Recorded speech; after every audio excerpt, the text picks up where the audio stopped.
The Millionaire in the Broken Sedan. Frank is 72 years old. If you passed him at the grocery store, you would not look twice. His car is worth less than a used smartphone. His house is small. His yard is simple. But Frank does not have a boss. He never will again. He owns 3 homes, all of them free and clear of debt. He spends 4 months every year traveling the world with his wife. Frank is completely financially free. Marcus had just gotten hit with a $1,200 car repair he couldn't cover. He had put it on a credit card. He was staring at a balance he didn't know how to pay off. He told Frank he felt like he was running as fast as he could and going nowhere. Frank nodded. He had been exactly there once. Not just broke, making decent money and somehow always one bad week away from disaster. He reached into his shirt pocket and pulled out a plain white index card. Written on it in thick black marker was a single number, $8,000. Marcus looked up. He said, "That's it?" Frank said, "Most people think real control starts at $100,000. They wait for a big moment that never comes. I spent 12 years waiting for that moment. Then, I figured out that the actual turning point is much smaller. Once I crossed $8,000, every decision I made started coming from a different place. Not from panic, from choice. Why 8,000? It sounds too small to matter. It can't buy a house. It won't pay a year of college tuition. But in the next few minutes, you are going to see why it is the exact number that separates people who react to life from people who direct it. Pay close attention to Rule 2. It's the one Frank said changed the physical shape of his future. And it involves a trap sitting in most people's driveways right now. Rule number 1. The $8,000 defense line. Here is the first thing Frank explained to Marcus that night. When you have nothing saved, an emergency is not just a problem. It is a punishment. The Federal Reserve has tracked this for years. A significant percentage of American adults say they cannot cover an unexpected $400 expense with cash. Not $1,000, $400. When that moment hits, a broken tooth, a flat tire, a busted water heater, people with no buffer have only one option: the credit card. Economists call what happens next the poverty premium. Being broke is expensive. It costs you more than having money costs wealthy people. You pay interest on everything. You pay late fees. You pay the price of urgency over and over again, just because you had no room to breathe. Marcus recognized this split immediately. He had been Sarah his entire adult life. 2 people, same car breakdown, same $1,200 repair bill. Mark has $8,000 sitting in a savings account. He writes a check, goes home, eats dinner, sleeps fine. His life does not change. Sarah puts the bill on a card charging 24% interest.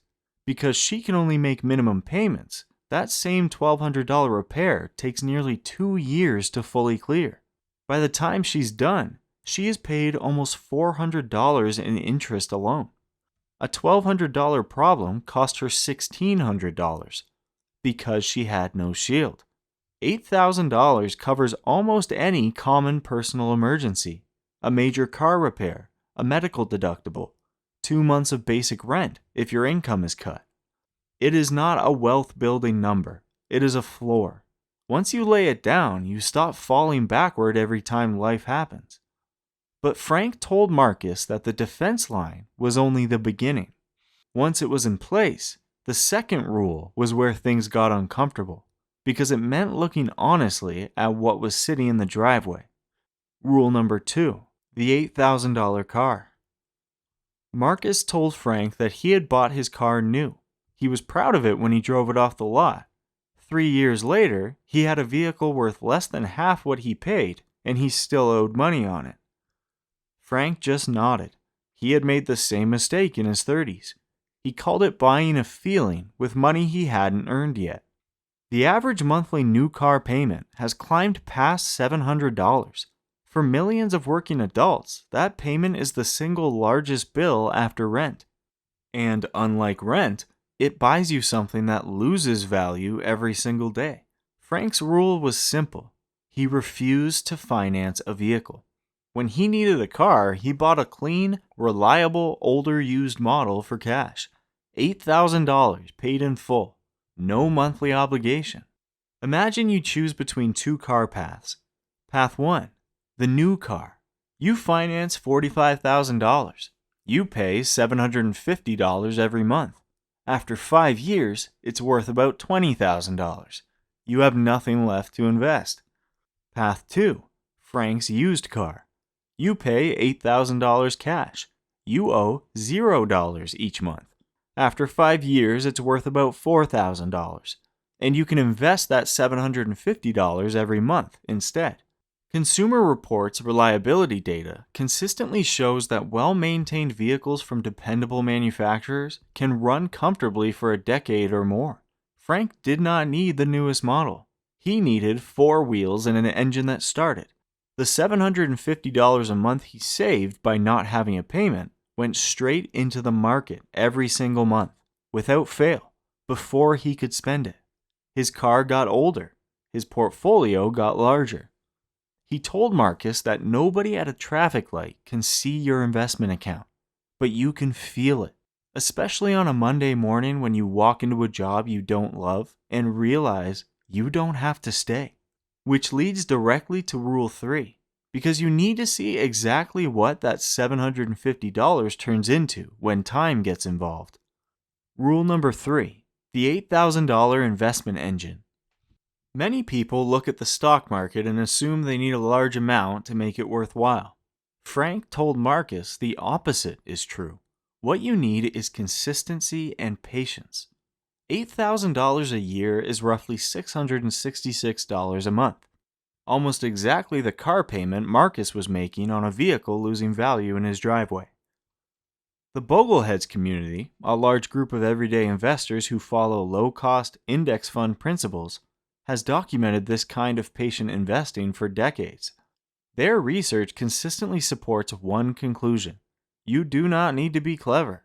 You need to be consistent. Invest $8,000 a year into a broad market index fund. Do not try to pick stocks. Do not try to time the market.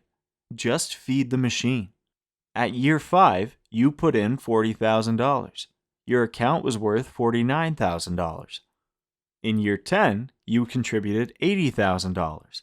The value grew to $121,000. At year 20, you added $160,000. The account reached $393,000. At year 25, you had saved $200,000. The total soared past $630,000. You put money in.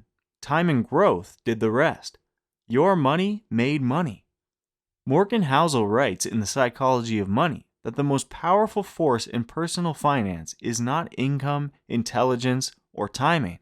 It is the ability to leave money alone long enough for compounding to do the heavy lifting. Most people interrupt the process before it pays out. Frank never interrupted it. He was boring on purpose. But Marcus asked a fair question that night. How do you know when the pile is finally enough? How do you know when you can actually stop? That is what Rule 4 answers. And the math here is the part that most financial advisors never explain simply enough. Rule number 4, the $8,000 spending equation. Frank drew Marcus a simple picture that night. Your retirement date is not controlled by your age. It is not controlled by how hard you worked or how many years you put in. It is controlled entirely by how much you spend each year.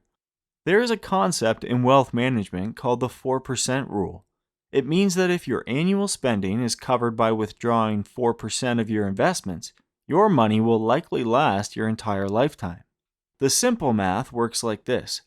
For every $8,000 you spend per year, you need $200,000 saved to support it forever.